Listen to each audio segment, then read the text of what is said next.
বিসমিল্লাহির রহমানির রহিম। আসসালামু আলাইকুম। দেশ ও দেশের বাইরে যারাই দেখছেন নূর আলম চ্যানেলের পক্ষ থেকে সবাইকে অসংখ্য ধন্যবাদ জানিয়ে শুরু করছি। তো আজকে গুরুত্বপূর্ণ জিনিস নিয়ে আপনাদের সাথে একটু শেয়ার করব, যেটা কিনা করা উচিত। অনেকে আমরা এই ব্যাপারগুলো খেয়াল করি না। তো আমি যখন আমার সাথে দেখতে পাচ্ছেন আমার ছোট ভাই মিলন, ও আমরা ছোট মানে আমাদের এলাকায় ছোট থেকে এক লগেই বড় হওয়া। তো খুব ভালো একটা ওর সাথে আমার এখন একটা বন্ধুর সাথে যেরকম না সম্পর্ক থাকে, সেটা ওর সাথে আমার এখন হয়েছে। তো আলহামদুলিল্লাহ। আসলে বড় ছোট কখন এত একটা মহব্বত বা মিলন হয়, যখন কিনা সে আমারে বুঝতে পারে, আমি তারে বুঝতে পারি, তখনই কিন্তু হয়। তো আমি যখন আমার প্ল্যান ছিল অনেক আগেই যে নতুনত্ব কিছু করার। তো আমি তখন চিন্তা করলাম, তো ও কিন্তু আবার সে যাই হোক, মানে আমি একটু মিডিয়া লাইনে ছিলাম। হ্যাঁ, মিডিয়া লাইনে ছিলাম। বাংলাদেশে অনেক সেলিব্রিটিদেরকে আমি চিনি। নাটকের লাইনেও বেশ কিছুদিন আমি কাজ করেছি, যার কারণে আমি এই ভিডিওগ্রাফি, তারপরে ধরেন ফেসবুক, তারপরে ইউটিউব, এগুলো মোটামুটি আমি বুঝি, খুব ভালোই বুঝে। দেখ নূর আলম ভাই হঠাৎ করে একদিন আমার কাছে এসে বললো যে মিলন, আমি তো আসলে ব্লগ করতে চাই, যে ইউটিউব ফেসবুকে ব্লগ বানিয়ে ছাড়তে চাই, টিউটোরিয়াল ভিডিও ছাড়তে চাই। তো আমি বললাম যে ছাড়তে পারেন, তো আপনার কি ইনকামের আশা আছে কিনা? তো সে আমাকে বললো, না ভাই, আমার ইনকামের আশা নাই, আমি আমি যে কাজটা জানি এই কাজটা আমি আসলে মানুষকে শিখাইতে চাই। হ্যাঁ, ইনকাম হোক না হোক ওটা মানে ভিন্ন বিষয় আর কি। তো যাই হোক, এই থেকে ওনার শুরু। ওনাকে ফেসবুকের একটা পেজ খুলে দিলাম আর একটা ইউটিউব চ্যানেল খুলে দিলাম, এই থেকে আর কি উনি শুরু করলো এবং এত দূর আসা আর কি। যাই হোক ভাই, তারপরে বলেন আপনার। তারপরে আপনার যে ও যে আমাকে মানে একটা মানুষ কেউ কাউকে কিন্তু বিনা স্বার্থে হেল্প করেন, কিন্তু ও আমাকে একদম বিনা স্বার্থে, যখনই আমি আটকে যেতাম ওরে ফোন দিতাম, ও ফোন দেওয়ার সাথে আগ্রহ হয়ে আমার কাছে চলে আসতো, বা আমি চলে যাইতাম, যাই আমাকে ওই জিনিসগুলো বুঝাই দিত। তো করতে করতে ও আমাকে উৎসাহ দেয় যে ভাই, আপনার ভয়েসটা খুব ভালো, বা আপনি পারবেন। আর আপনি এইসব ব্যাপার আসলে অনেকে জানে না, আপনি যেভাবে অভিজ্ঞ, আপনি যদি এই ব্যাপার নিয়ে করেন, আশা করি যে খুব ভালো হবে। তো দেখা গেছে যে আমার খুব কাছের মানুষ যারা, খুবই কাছের, তাদেরকে আমি ওই মুহূর্তে পাইনি, পরে আমি যেটা পাইছি। আর আমি আজকে যদি এই ভিডিওর মাধ্যমে আমি এটাই বলতে চাই যে আমরা একজনকার হেল্প বা একজন যদি কাউকে উপকার করে, তারপরে উল্টে আরো তার উপরেই ছুরি বসাই দিই, বা তারে উল্টে আরো ক্ষতিগ্রস্ত করি। তা আমি বলবো যে এই জায়গা থেকে বের হইতে হবে। আর সে আমার যে হেল্প করছে, আমি অগপটেই আমি অনলাইনে সরাসরি বলতেছি। কেন বলতেছি? যেন এটার মাধ্যমে অন্য কেউ যদি কেউকে হেল্প করে, তাকে যে সে যতই বড় অন্যায় করুক, কিন্তু তার কৃতজ্ঞতা প্রকাশ করা উচিত। হ্যাঁ, তাইলে আজকে যদি ওরে আমি কৃতজ্ঞতা প্রকাশ না করি, ও কিন্তু সামনে আর কাউকে হেল্প করতে চাবে না, যদি ওর সাথে কোনোভাবে আমি অন্যায় করি। তা আর আমি যখন ওকে উৎসাহ দেবো, ও কিন্তু আরো সাহস পাবে যে না, অন্যকে হেল্প করি। তো এইভাবেই কিন্তু একটা জায়গা কিন্তু বের হয়। তো যাই হোক, হইতে হইতে আজকে এই যে ওকে নিয়ে আমি ভিজিট করতে আসছি। তো ও ইন্ডিয়া ছিল, মাঝে মধ্যেই ও ইন্ডিয়া যায়, 2 মাস থেকে আসলো ওর বিভিন্ন কাজে। তো এই আসার পরে আমি আসার আগেই আমি চিন্তা করছিলাম, ওরে আমি যে কোনো সময় একটা কিছু দিতে চাইলে ও নিতে চায় না। হ্যাঁ, ও একেবারে নিতে চায় না, মানে আমি জোর করে ওরে দিতে পারি না। তা আমি চিন্তা করলাম ওরে কিভাবে একটা, ওর সাথে আমি এক জায়গায় কিভাবে একটু ওরে নিয়ে যাইতে পারি। তো আমি এবার চিন্তা করলাম যে না, ওরে নিয়ে একটু দুই ভাই ভিজিট করতে যাবো, যাই একটু ঘুরা মুড়ে আমো। তো এই যে আজকে নিয়ে আসলাম, বা একসাথে দুই ভাই আসলাম। আসার পরে মনে করেন যে মোটামুটি আমরা ভিজিট করলাম, কিছু ভিডিও করলাম। তো আসলে মিলন, তোর কাছে ভাই আমি কৃতজ্ঞতা। আর না ভাই, শোনেন, আমার একটা টার্গেট মানে ছিল যে আমি যে মানুষই আমাকে এই ভিডিওর ব্যাপারে সহযোগিতা চায়, আমি তারে সাহায্য করব। এবং একটা মানুষ যদি আমার দ্বারা উঠতে পারে, কিছু পয়সা ইনকাম করতে পারে, বা তার প্রতিভাটা তুলে ধরতে পারে, আমার জন্য ভালো। এই দেখেন, আজকে আপনার প্রায় 2.5 লক্ষ ফলোয়ার হয়ে গেছে। হ্যাঁ, আজকে এই ভিডিওটা ছাড়তেছেন, এটা কিন্তু সবাই দেখবে। হ্যাঁ, এবং আমাকে কিন্তু সামনে নিয়ে আসছেন। ঠিক আছে, এটাই আমার সবচেয়ে বড় পাওয়া। আর দোয়া করি যেন আপনি আরো অনেক বড় হন। ইনশাল্লাহ ইনশাল্লাহ ভাই, মানুষের দোয়াটা হয়েছে বড় জিনিস কিন্তু। আজকে আরো একটা জিনিস, আমাদের আজকে ওর এমন একটা দিনে আমার ভাই আমার সাথে আছে যে আজকে 2.5 লক্ষ ফলোয়ার আমাদের কমপ্লিট হয়েছে, 2.5 লক্ষ পরিবার আমরা। এটা বিশাল ব্যাপার আপনাদের ব্যাপক ভালোবাসায়। তো ও এতদিন ক্যামেরার পিছনেই ছিল, ঠিক আছে, সামনে কিন্তু আমি বললেও ও আসতে চাইতো না। তো ওরে কিন্তু আজকে জোর করে নেওয়া যে ভাইয়া তোর সাথে আমি বসে একটু দুঃখে সুখের কথা বলবো। তো সেই জায়গা থেকে কিন্তু বলা আসলে দোয়া করবেন যেন, আর ওর জন্য আমার দোয়া, ও যেন ভালো কিছু আরো করতে পারে। ও একটা প্ল্যানিং নিয়ে আগাইতেছে। মানে জাস্ট শুরু করছি। আমি গত 2 দিন হলো আমি একটি পেজ খুলেছি এবং একটা ইউটিউব চ্যানেল খুলেছি, অ্যারাউন্ড দ্য ওয়ার্ল্ড নামে। পেজটা হচ্ছে অ্যারাউন্ড দ্য ওয়ার্ল্ড, অনেকে হয়তো বা সার্চ করে পাবেন না। আমি একেবারে নতুন। হ্যাঁ নতুন, একেবারে নতুন, কোনো ফলোয়ার নেই, জাস্ট আজকেই ভিডিও চালাম। তো ওই ভাইয়ের ভিডিওতে আপনার এই লিঙ্ক দেওয়া থাকবে, আমার ওখানে লিঙ্ক দেওয়া থাকবে, আপনারা একটু ভাইয়ের ইয়াটা পেজটা একটু ঘুরে আসবেন, দেখে আসবেন। আর ও ইন্ডিয়া বিভিন্ন দেশে যায়, থাইল্যান্ড যায়, ভিয়েতনাম যায়, বিভিন্ন দেশে যায়। আমার মনে হয় যে ও ভালো ভালো গুরুত্বপূর্ণ ব্যাপারগুলো, যেমন ইতালির কিছু ভিডিও আপনারা পাবেন। ইতালি কিভাবে ইতালির ভিডিও পাবেন। ইতালিতে এই বন্ধু বান্ধব আছে বা আমাদেরও যাওয়ার ইচ্ছা আছে ঘুরতে, তো দেখতে পারবেন। সামনে আর একটা পর্ব আসতেছে, কাশ্মীরের কিছু এক্সক্লুসিভ ভিডিও আপনাদেরকে দিব। আমি কাশ্মীর যাব সামনে। তো যাই হোক, এবার ভাই কথা বলেন। তো সর্বোপরি অবশ্যই এটা ঘুরে আসবেন। ঘুরে আসলে একটু আপনারা, আর কখনো যদি কেউ কোনো পেজ সংক্রান্ত এবং কন্টেন্ট বানানো সংক্রান্ত যদি কেউ কোনো সাজেশন চান, আমার ভাইয়ের কাছে বললেন। আমার পেজে নক দিবেন, সবকিছু সমাধান করে। হ্যাঁ, ও আমার ওস্তাদ অনলাইন জগতে।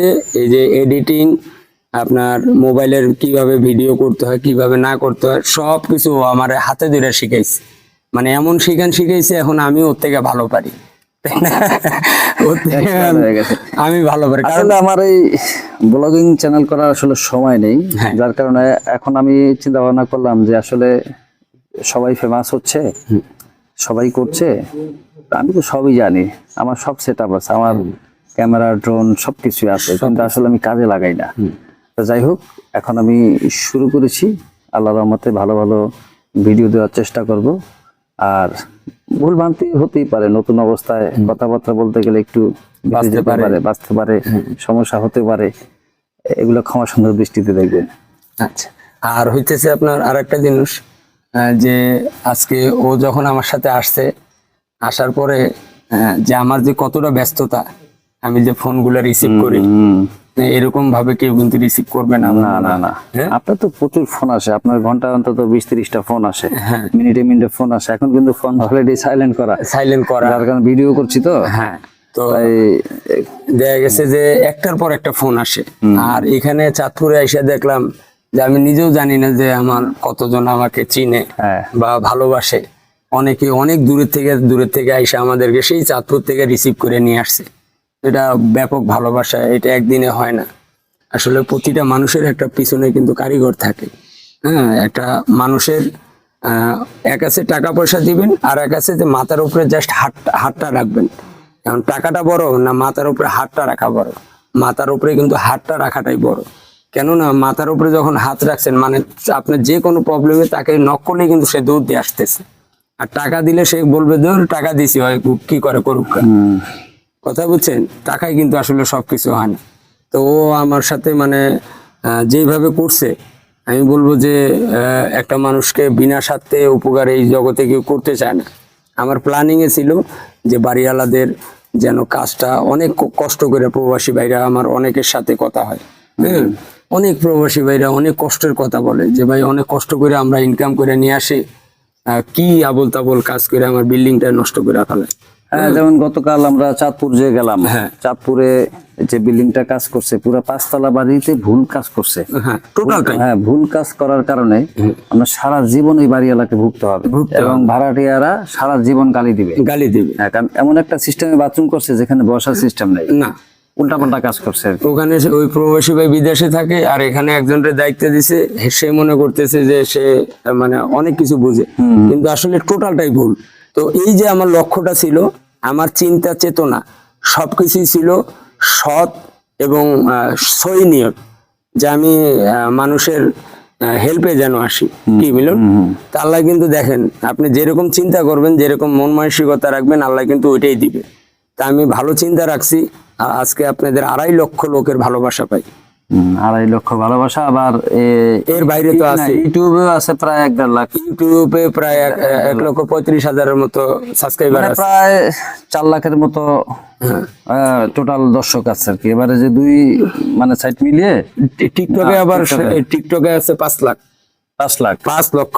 আচ্ছা, টিকটকে আছে 5 লাখ, তাহলে আমাদের দেখা গেছে আপনার 4 লাখ আর এদিকে 5 লাখ, প্রায় 9 লক্ষ, 1 মিলিয়নের কাছাকাছি লোক, 3টা মিলে। তিনটা মিলে 9 লক্ষর পরিবার আর কি। হ্যাঁ নূর আলম স্যানিটারি। হ্যাঁ, তো এটা কিন্তু বিশাল ব্যাপার। হ্যাঁ, এরকম ভালোবাসা তো মানুষ। আর আরেকটা জিনিস গুরুত্বপূর্ণ, এটা কিন্তু ভাই আরেকটা জিনিস হয়েছে কি, যে আপনার আমাদের দেশের জন্য, আমরা মুসলিম কান্ট্রি, আমাদের দেশের জন্য কি দরকার জানেন? ভালো কন্টেন্ট দরকার, ভালো ভিডিও দরকার, শিক্ষামূলক। কালকে এক ছাত্র, তুমি খেয়াল করছো, একটা ছবি উঠাইলো যে ডাকাতিয়া নদীর ওখানে, জিজ্ঞেস করলাম, আমার দেখে ছবি উঠাই নিল। তো জিজ্ঞেস করলাম, ভাইয়া তুমি কি করো? ভাই আমি স্টুডেন্ট। আমি বললাম তুমি আমার, না আপনার এখান থেকে শিক্ষামূলক অনেক কিছু আছে। তো এই যে যে একটা শিক্ষামূলক ভিডিও, এগুলো কিন্তু খুবই জরুরি। হ্যাঁ, যেন আমাদের, কারণ আমরা মুসলিম কান্ট্রি, আমাদের শিক্ষামূলক ভিডিওগুলো হইলে হবে কি, আমাদের ইয়াং জেনারেশনরা এরা ভালো জিনিসটা শিখতে পারবে, ভালোভাবে তৈরি হইতে পারবে নাকি? হ্যাঁ, এখন মানুষের মাইন্ডে এসে যে একটু উল্টাপাল্টা করব, হ্যাঁ, এতে দ্রুত আগায় যাব। আর এখন আমি বুঝতেছি যে মানুষ ভিউ বাড়ানোর জন্য, বাড়ানোর জন্য আশ্রয় নেয়, মিথ্যার আশ্রয়গুলো যে কিভাবে নেয়, নানা রকম নাটক সাজায়। এখন আমি বুঝতেছি। হ্যাঁ, আমি একটা লাইকের আশায় অনেক সময় থাকতাম, আর এখন মিলিয়ন মিলিয়ন হওয়ার পরও আমি বুঝতেছি যে না, নোংরামি করে ভিডিও করে ইনকাম কিভাবে করা যায়। হ্যাঁ, তা আল্লাহর কাছে আমি সর্বোপরি দোয়া করি, বা আল্লাহ যেন আমাকে এই টপিকটা দেয়, যে আমি যেন এই একই নিয়মে যেইভাবে আপনাদেরকে ভিডিও শিক্ষামূলক দিয়ে যাচ্ছি, যেন এটার ভিতরেই থাকি আমি, এর বাইরে যেন না নেই। যেদিন দেখবো যে না পারতেছি না, সেদিন আপনাদের কাছ থেকে বিদায় নিয়ে ব্লগ করে বাদ দিয়ে দেবো, ভিডিও করে বাদ দিয়ে দেবো। 2 নাম্বারই দরকার নাই, 2 নাম্বারই দরকার নাই আমাদের। 2 নাম্বারই এইসব করে আমাদের খেতে হবে না। না, আমি চাই যে হক হালাল ভাবে চলতে। হক হালাল ভাবে চলতে। হ্যাঁ, কারো আঘাত কইরা, কারো ক্ষতি কইরা, ওই কিছুদিনের জন্য হয়তো আমি আসলে এই নূর আলম ভাইয়ের যে পেজগুলা, এগুলোতে আসলে যে উনি যে ইনকাম করবে এই আশা কিন্তু অতটা উনি করে নাই। ইনকাম হবে, কোনো কিছু হবে, উনি প্রথম থেকেই চাইছিল যে শিক্ষামূলক কোনো কিছু বানাবে, উনি যাতে কারো কোনো কিছু শিখাই যেতে পারে। যাতে সারা পৃথিবীতেই তো অনেক দর্শক আছে, আর অনেকে অনেক কিছু শিখতে চায়। হ্যাঁ, আর একটা জিনিস ও আমাকে বলছিল, ভাই আপনি একটা জিনিস হয়তো খেয়াল করবেন কিনা, এটা আমি ওর এই ব্যাপারটা কিন্তু খুবই ভালো করে খেয়াল করছি, যে ভাই আপনি মরে গেল, আপনার ভিডিওটা কিন্তু থেকে যাবে। তো যদি আপনার ভালো ভিডিও দেন বা ভালো কিছু করেন, মানুষ আপনার জন্য মরে গেল দোয়া করবে। আর যদি আপনি খারাপ ভিডিও দেন, মরে গেল আপনার গালি দিবে। ও কিন্তু আমার এই জিনিসটা শিখাইছে, আর আমি এটা খুব ভালোভাবে নিছি, যে না, শিক্ষামূলক ভিডিও দিতে হবে। আমার ছেলের বয়সও এখন প্রায় 16 বছর, আমার ছেলেও এখন মোবাইল চালায়। হ্যাঁ, তা আমি চাবো না যে আমার এমন কোনো ভিডিও করি যে আমার সন্তানও দেখে আমার বিরুদ্ধে আমার ছেলে বাজে কমেন্টস করে বা বাজে কথা বলে। এটাই তো। হ্যাঁ, যে বাবা তুমি মোবাইল তখন সবার হাতে, কখন কোন সময় বাজে জিনিস চলে আসে বলা যায় না। হ্যাঁ, তো আমি আরেকটা জিনিস বলি, যে আমার প্রতিদিনই কিন্তু আমার মানে যারা ওই যে ফেক আইডি হ্যাক করে, তারা কিন্তু প্রতিদিনই আমাকে নক দেয় বিভিন্ন ভিডিওতে, যেটা লিগেল ভিডিও, সেটা তো আমার মানে কপিরাইট বুঝায় যে ক্লেম আছে। তো আমি এটার জন্য আমি শুরুতে একটা নূর আলম ব্লগ নামে একটা পেজ খোলা আছে, কিন্তু আমি ওটা এখন পর্যন্ত ইউজ করি নাই। তো আমার ওই সাজেশন দিল যে ভাই পেজ যেহেতু এটা আছেই, পাশাপাশি ওই ব্লগটা একটু চালু করে রাখেন, কখনো যদি বাই চান্স এটাতে সমস্যা হয়, তাহলে যেন ওই ব্লগ ভিডিওটাতে আপনাকে পায়। না, আসলে হচ্ছে কি, উনি তো ওই যেহেতু ওই স্যানিটারি ভিডিও বানায়, তাই সারা বাংলাদেশের সব জায়গাতে ওনার যাওয়া পড়ে। হ্যাঁ। তারপর আমি বলছিলাম যে ওই ভিডিও ওটা ব্যাকআপ হিসেবে রাখার জন্য, ঠিক আছে। তাছাড়া ভালো ভালো জায়গা আছে, এগুলো ঘুরে ঘুরে আপনাদেরকে একটু দেখানোর জন্য, যাতে বিনে পয়সায় আপনারা ঘরে বসে বসেই বিভিন্ন জায়গা দেখতে পান। বাংলাদেশের যে আমাদের ঐতিহ্যগুলা, ইতিহাসগুলা। তো যাই হোক, এটাও আমি এই পেজটাও আপনারা একটু দেখবেন, হ্যাঁ। একটু ঘুরে আসবেন। আচ্ছা, যাই হোক বন্ধুগণ, আমরা এই মুহূর্তে রেখে দিব। তো ছোট্ট একটি শর্ট ভিডিওর মাধ্যমে আপনার এগুলো জানিয়ে দেওয়া হবে, আমার পেজের লিঙ্কটা দিয়ে দেওয়া হবে। ধন্যবাদ সবাইকে, আসসালামু আলাইকুম। তো ভালো থাকবেন আর দোয়া করবেন যেন আল্লাহ পাক এই প্যাটার্নেই রাখে। আজকের মতো বিদায় নিচ্ছি, আর ওর জন্য দোয়া করবেন, ওর পেজটা একটু ঘুরে আসবেন। ভালো থাকবেন, আসসালামু আলাইকুম।